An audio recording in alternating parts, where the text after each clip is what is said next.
বাবা Kaiser, Kaiser, একটু বসো, আমি চা বানিয়ে নিয়ে আসি। ঢাকায় থাকো? স্কুলের সার্টিফিকেট পাওয়া পর্যন্ত মফস্বলে বড় হয়েছি। ওর তো আব্বা মা মারা গেলেন, পরে ঢাকা চলে আসছি। আত্মীয় স্বজন? আমার বাবার যা কিছু ছিল সবকিছু দখল করে ওনারা ভালো আছেন। আমি প্রশ্নের কাছে যেটা শুনলাম, তুমি জব করতে চাও না, বিজনেস করতে চাও না, কিছুই করবে না। বাবা অ্যাজ আ রাইটার কিন্তু অনেক পপুলার, মানুষজন বলে একদিনও হুমায়ুন আহমেদের মতো বড় হবে। একদিন? এখন তো না। ওর তো কোনো ক্যারিয়ার গোলই নেই। ও যে প্রফেশনটা বিলং করে এটা তো কোনো ফিউচার নেই, একটা বুলশিট প্রফেশন। সরি আঙ্কেল, কি বললেন? আমি বলেছি বুলশিট প্রফেশন। আপনার কাছে মনে হচ্ছে যে রাইটিং প্রফেশন বুলশিট। ভালো কোন প্রফেশন মনে হয় আপনার কাছে? দুর্নীতি করা, ঘুষ খাওয়া। Shut up! কি বলছো তুমি? আপনি আপনার বুকে হাত দিয়ে বলেন তো, এই যে আপনার বাড়িতে আপনি এরকম দামি সোফা রেখেছেন, আপনি যে স্যালারি পান ওটাতে যায়, আপনি ঘুষ খান না? কাইজার, এটা দেখার দায়িত্ব কি তোমার? তুমি কার সাথে কথা বলছো জানো? আমি একজন ঘুষখোরের সাথে কথা বলছি। Shut up!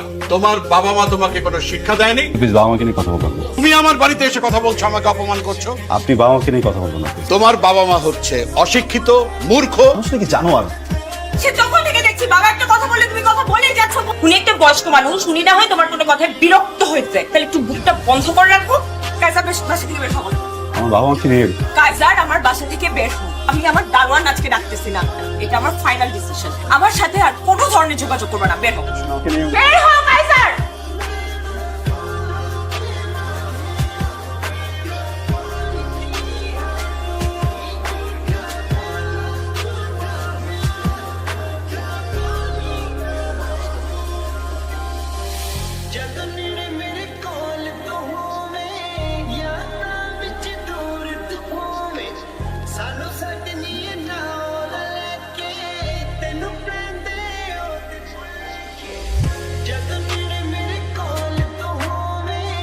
এই যে দেখো আমার দিকে। শোনো, আমি বেরোচ্ছি। কেন ব্রেকফাস্ট করবে না? অফিসে কি একটা ঝামেলা লাগছে, এক্ষুনি গিয়ে আমার ম্যানেজারের সাথে বসতে হবে। আমি নাস্তা অফিসে করে নেবো না। হ্যাঁ, বাবা চলে গেছে, বাবা আসবে আবার। তোমার আমি কতবার সাবধান করছি, কথা শোনো না। কোম্পানির পলিসির বাইরে গিয়ে দিনের পর দিন অনিয়ম করছো, ঘুষ খাইছো। মনে করছো কিচ্ছু হবে না, কেউ জানবে না। নতুন সিওর ব্যাপারে আমি তোমার বলিনি, এখন তদন্ত হবে। চাকরির আশা করো না, কিভাবে জেলে যেতে না হয় সেরকম কথা। আপনি না শুধু শুধু ভয় পেয়েছেন। সব লেটার ফেটার কিচ্ছু না স্যার। এই তদন্ত কমিটি বসাইছে তো সিইও স্যারের টাকা খাওয়ার ধান্দা। 2-3টা বান্ডেল দিয়ে দিলে সব কিছু ঠান্ডা হয়ে যাবে স্যার। ট্রাই করে দেখো যদি কিছু করতে পারো।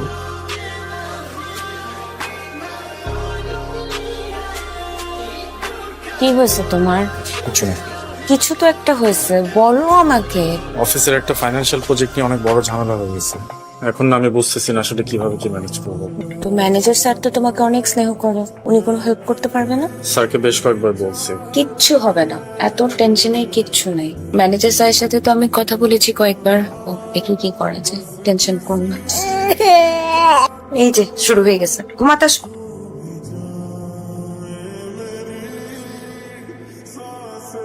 আমি আসলে আপনার সাথে একটা জরুরি বিষয়ে কথা বলতে এসেছিলাম।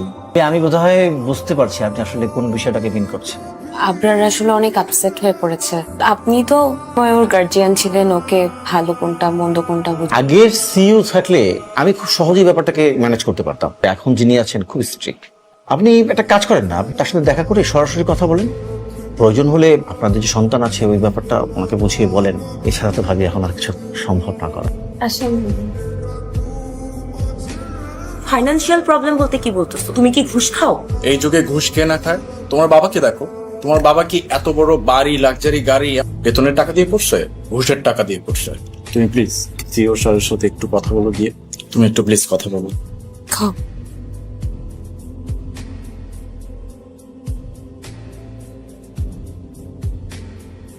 কাইজার, টিমের সবাইকে কনফারেন্স রুমে আসতে বলুন। কাইজার, ওনাকে বলুন আগামীকাল আসতে। আপনার জন্য ফোন করে তারপর আসে।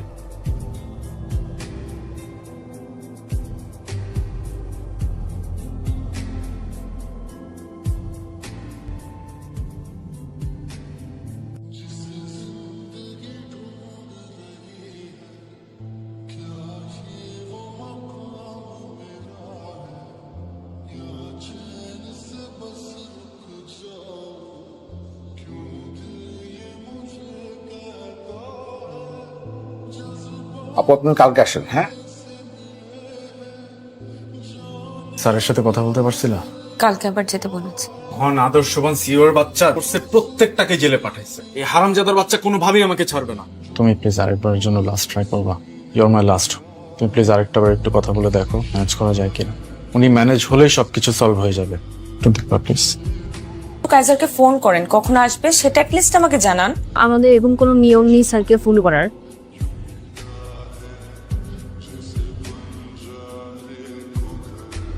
আমার সাথে কথা বলার জন্য কি 5টা মিনিট সময় নেই তোমার হাতে? আপনি আপনি এখানে ম্যাডাম প্লিজ। বলুন। আমার হাজবেন্ডের নাম আবরার ফাহিম। ওর এগেনস্টে তদন্ত কমিশন গঠিত হয়েছে, কিন্তু ও কিছু করে নাই। জি, ইনভেস্টিগেশনে কি অবস্থা? বিশেষভাবে খেয়াল রাখবেন অপরাধী যেন সর্বোচ্চ শাস্তি হয়। আপনি আসতে পারেন। কাইজার, তুমি কি আমাকে চিনতে পেরেছো? জি না। কে আপনি? আমি প্রসূনের বাবা। সরি, কোন প্রশ্ন? আমি আসলে এসেছিলাম আবরার ফাহিমের ব্যাপারে কিছু বলার জন্য। ছেলেটার যদি এখন জেল জরিমানা হয়, আমার মেয়েটার দুধের বাচ্চাকে নিয়ে অসহায় অবস্থা করবে। সমাজে একটা শিশুর বাবা যদি জেলে থাকে, তার বেড়ে ওঠাটা স্বাভাবিক হয় না। লজ্জায়, অপমানে আমার মেয়েটা হয়তো মরেই যাবে। তো এখানে আমার কি করার আছে বলুন? দেখুন মিস্টার, আমি দুর্নীতিবাজ, ঘুষখোর এই ধরনের মানুষগুলোকে না এখন দেখতে পারি না। বিশেষ করে এদের হয়ে যারা সাফাই গাইতে আসে তাদেরকে তো আরো না।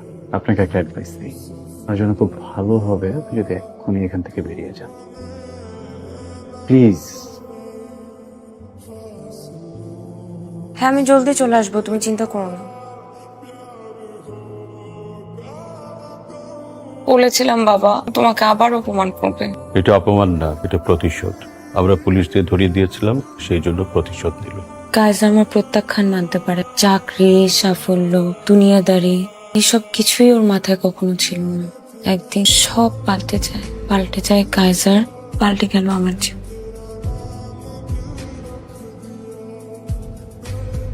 কাইজার, তুমি কি চাও আমার থেকে? আমার জীবনটাকে তুমি তছনছ করে দিতে চাও? তুমি কি আমাকে রাস্তায় ফেলে দিতে চাও? তুমি আমাকে পথে বসাতে চাও? তুমি কি চাও আমি আমার বাচ্চাটাকে নিয়ে রাস্তায় রাস্তায় ঘুরে বেড়াই? কি করলে তোমার একটু শান্তি হবে বলো? তোমার অনেক রাগ না আমার উপরে? তোমার সাথে পার্সোনাল সময় কাটালে তুমি খুশি হবা? আমাকে তখন শান্তি দিবা?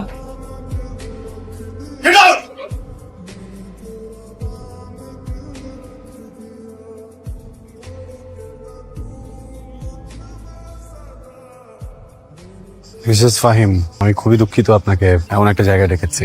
আসলে যে বিষয়ে আপনার সাথে কথা বলবো আপনার জন্য খুব সম্মানজনক না, তাই অফিসের সবার সামনে বলতে চাইনি। আপনি বেশ কয়েকবার অফিসে এসেছেন আমার সাথে কথা বলার জন্য, কিন্তু আমি আপনাকে সময় দেইনি। আপনি নিশ্চয়ই ভেবে নিয়েছেন এর পিছনে ব্যক্তিগত কোনো কারণ আছে। আমি বা আমার কোম্পানি আমরা প্রফেশনাল, কথা বলতে চাচ্ছিলাম। এখানে আপনার হাজবেন্ডের করা সব ফ্রডের ডিটেলস আছে। সচেতন মানুষ হিসেবে পুরোটা দেখে আমাদের বলবেন এর সাথে আমাদের কি করা উচিত। তোমার যেটা ভালো মনে হয় তুমি করো, আমার তোমাকে বলার কিছু নেই। মিসেস ফাহিম, আমরা অবিবেচক নই। আপনার পরিবারের বিষয়টা আমরা ভেবেছি, আপনার সন্তানের বিষয়েও ভেবেছি। অ্যাপয়েন্টমেন্ট লেটার আপনি চাইলে কাল থেকে জয়েন করতে পারেন। Thank you. Welcome.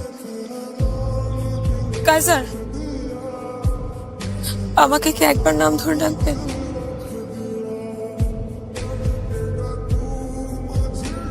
Good luck Prasun.